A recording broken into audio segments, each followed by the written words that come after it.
আসসালামু আলাইকুম প্রিয় শিক্ষার্থী বন্ধুরা, এরু পরিবারের পক্ষ থেকে তোমাদের স্বাগত জানাচ্ছি। আমি জাহিদা খাতুন। অনেকের হয়তো ম্যাথ এক্সাম শেষ, অনেকের হয়তো সামনে আছে। তোমাদের অনেকে অনেক ধরনের ম্যাথের উপর প্রবলেম জানিয়েছিলে, সেই অনুযায়ী আমরা আজকের ক্লাসটা সাজিয়েছি। অনেকে বলছিলে যে তোমাদের যে প্রথম যে চ্যাপ্টারটা, সেই চ্যাপ্টারের 1.4 এর কিছু ম্যাথে তোমাদের প্রবলেম আছে, সেইগুলো নিয়ে আমরা আলোচনা করব। ঠিক আছে, তাহলে আমরা ক্লাসে চলে যাই। আচ্ছা, 11 নম্বরটা প্রবলেম। ঠিক আছে, 11 নম্বরটা করাচ্ছি।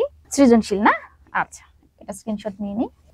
এখানে বলছে যে জাবিদ অতিক্রান্ত মোট পথের 10 ভাগের 3 অংশ রিকশায়, 5 ভাগের 2 অংশ সাইকেলে এবং 5 ভাগের 1 অংশ হেঁটে গেছে। তারপরে কি করছে দেখো, অবশিষ্ট 2 কিলোমিটার পথ সে ঘোড়ার গাড়িতে গেছে।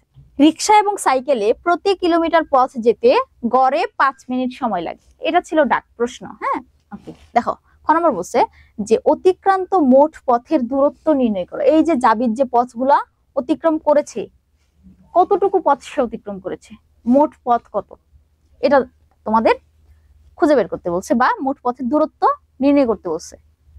আচ্ছা, তাহলে দেখো আমরা একটু করি। আচ্ছা, দেখো অতিক্রান্ত মোট পথ, জাবিদ রিকশায়, সাইকেলে এবং হেঁটে মোট যায় কত অংশ পথ, আগে এটা আমরা বের করি। জাবিদ রিকশায়, সাইকেলে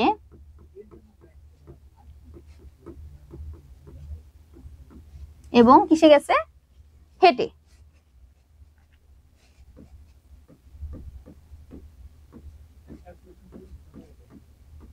হেঁটে মোট যায়, দেখো তো মোট যায় কতটুকু, 3টা আমরা যোগ করি, কত অংশ, 3টার কিন্তু অংশ দেওয়া, আর ঘোড়ার গতিতে যেটা গেছে সেটা কিন্তু একদম কিলোমিটারে প্রকাশ করা, ওটা আমরা এখন লিখবো না। ঠিক আছে, তাহলে 3টা মোট কতটুকু, 10 ভাগের 3 অংশ আমরা যোগ করি, মোট কত অংশ গেছে। প্রথমটা হচ্ছে রিকশায় গেছে 10 ভাগের 3 অংশ, পরেরটা হচ্ছে সাইকেলে গেছে 5 ভাগের 2 অংশ, তাই না? দেখি, হ্যাঁ 5 ভাগের 2 অংশ গেছে পরে। আচ্ছা, ওকে, 5 ভাগের 2 অংশ, এরপরে গেছে কি, সে হেঁটে গেছে 5 ভাগের 1 অংশ। এই যে তিনটা যদি যোগ করি তাহলে মোট কত অংশ গেল, এখানে অংশ লিখে দাও, যোগ করে ফেলো, আমার আগে করে ফেলো, তোমরা এগুলো তো পারবে তোমরা। দশও কত হবে, 10, 10 দিয়ে 10কে ভাগ করলে 1, 3 একে 3, এই সবগুলা যোগ হবে। হ্যাঁ, 5 দিয়ে 10কে ভাগ করলে 2, 2 দুগুণে 4, 5 দিয়ে 10কে ভাগ করলে 2, 2 একে 2, এত অংশ। ওকে, আচ্ছা, এখন দেখো নিচে 10 আর উপরে যোগ করলে 3 আর 4 হচ্ছে কত, 7 আর 2 9, এত অংশ, তাই না?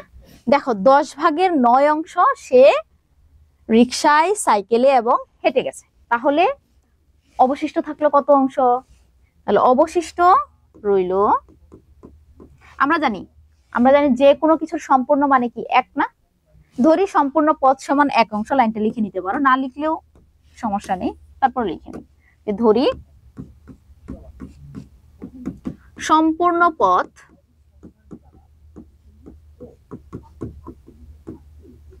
সমান হচ্ছে 1 অংশ।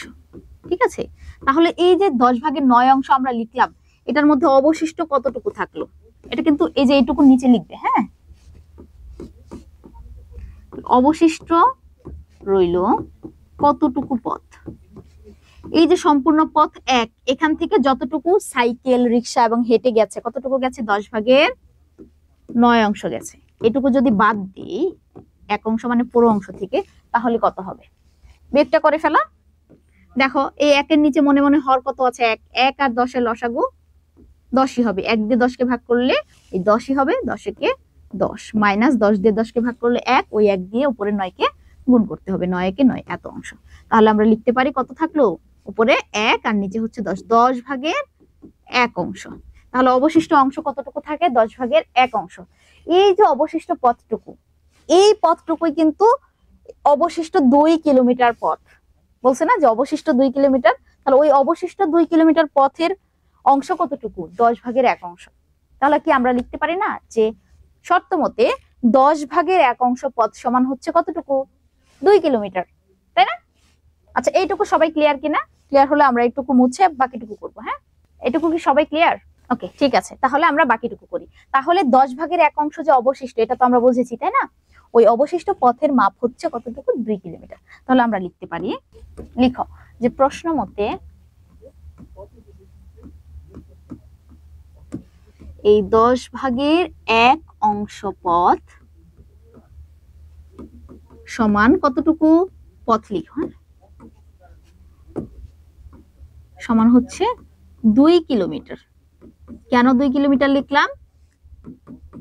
কারণ আমরা অবশিষ্ট অংশ বের করেছিলাম। তাহলে আমাদের খ নম্বরে কি করতে বলছে? মোট পথের দূরত্বটা নির্ণয় করতে। মোট মানে কতটুকু অংশ? সম্পূর্ণ মানে 1 অংশ। অতএব 1 বা সম্পূর্ণ অংশ সমান কতটুকু হবে? একে চাইলে কি করতে হয়? ভাগ করতে হয়। তাহলে এই 2 কে আমরা ভাগ করব কি দিয়ে? ভাগ করব হচ্ছে এই 10/1 দিয়ে। ভাগের সময় ভগ্নাংশের ভাগের নিয়ম কি? ভগ্নাংশের ভাগের নিয়ম হচ্ছে ভাগ থাকলে গুণ করে পরের ভগ্নাংশটা উল্টে দেওয়া, তাই না? আচ্ছা, তাহলে আমরা এই 2 এর সাথে 10 কে কি করব? 1/10 কে আমরা যদি উল্টিয়ে দেই তাহলে উপরে 10 নিচে 1, নিচে 1 লেখার দরকার নেই, শুধু 10 লিখলেই হবে। হ্যাঁ, 10 দুগুণে 20 কিলোমিটার। তাহলে দেখো সম্পূর্ণ মোট অতিক্রান্ত পথের দূরত্ব কতটুকু? 20 কিলোমিটার। ক্লিয়ার? সবাই বুঝতে পেরেছো? আর কারো কোনো প্রবলেম থাকলে তোমরা তো এই যে আমাদের ইডু পরিবারের হটলাইন নাম্বার আছে, এখানে সবাই যোগাযোগ করবে, ঠিক আছে?